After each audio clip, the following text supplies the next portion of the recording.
Hello friends, if you drive a Subaru or some other foreign cars, you know repairs can be expensive. They hit you at the dealership for expensive parts and expensive labor, and here's a job you can do yourself and save a bunch of money. Only a few tools needed for this: a ratchet handle with a couple extensions, 10, 12, and more 14 millimeter sockets, and a pry bar. This is the part I used. It would have cost you several $100s from a Subaru dealer.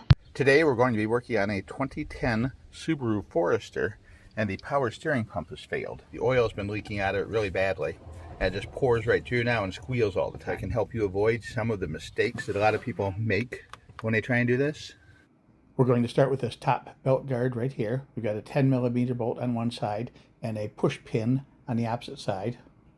And then we're going to remove this air intake plate right here, which has two push pins, one there and one here that we take out. There's a bolt on the front that locks the alternator arm in place. We're going to release that, and then we're going to take the adjustment screw on top and release that so that the arm of the alternator can come down and release the tension on the belt, and it'll pop off. It's a good thing I ordered a new belt, because this one's actually split down the middle and frayed badly on the edges. Once it's loose all the way, grab the belt and pop it off of the pulleys. Next up, we're going to use the 10 millimeter and the 12 millimeter to remove the hoses off of the power steering pump. Now here's where people make it harder than they have to. There's two bolts that hold the pump to the bracket. You have to access those through the openings in the pump pulley. And this time-saving trick is to not try and take these off right now. Wait until the whole pump and bracket assembly is removed from the vehicle, then it's a piece of cake. When you want to take this bracket here off that holds this whole assembly on, there's three 12 millimeter bolts. One of them's down here, directly under the left side of the pump. The other one's over here on the right side of the pump, right down there, which looks like it's going to be a little tricky to get to. That one's going to need an extension, I think. Now that we've got it removed, I can clearly show you where the bolts are that you need to know about. One right here on the left side, looking back at it. The other one down lower here on the right side. And then you've got one that goes straight down in, and that one is right there on this top plate. The reason you have to do this is because the third bolt that holds the power steering pump to the bracket is down here on the back. And that's a long bolt that goes all the way through the whole length of this, from one side of the bracket to the other. And unless you take that bracket off as a piece, there's no way to take that back bolt off, because it'll bottom out back here against the manifold. Pretty simple. 3 bolts hold the bracket on, a couple of bolts to take loose on the alternator. Now you have to remove 3 bolts that hold the power steering pump into that bracket.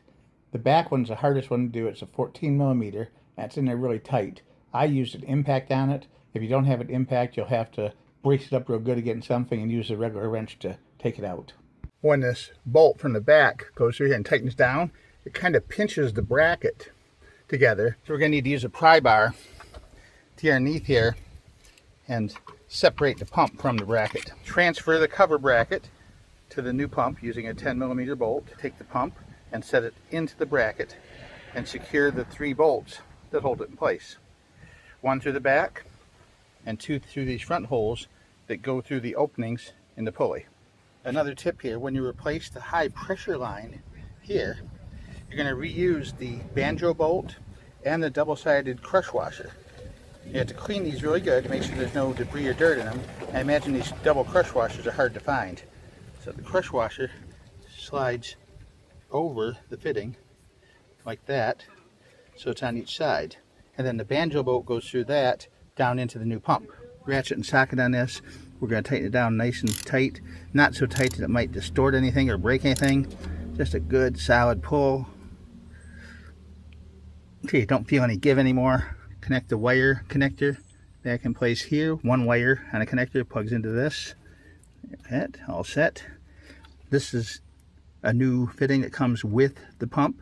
You remove this clamp here, slide the hose off, slide the old hose onto the new fitting. We also mounted the 2 bolts underneath and the bolt in the back corner. Don't forget to reinstall the alternator tension lockdown bolt at this point. Here's the new belt in place. We went with a ASEN brand, which is a factory supplier for Toyota, and they generally make good products. It's a 5L117A.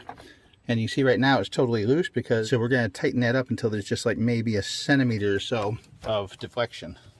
To measure the deflection, we're going to take the longest run of the belt here, and we're going to press in halfway between the two pulleys. The deflection should be about a little over 1/4 of an inch, about 8 millimeters or like about 0.3 of an inch. And I think that's a little bit too much still, so let's tighten it a couple more tight. I'd say that's about right now. The top has almost no deflection. You can push hard on it and get a little bit. This side here has, I'd say that's just about right. You got to push on it with about 22 pounds of force.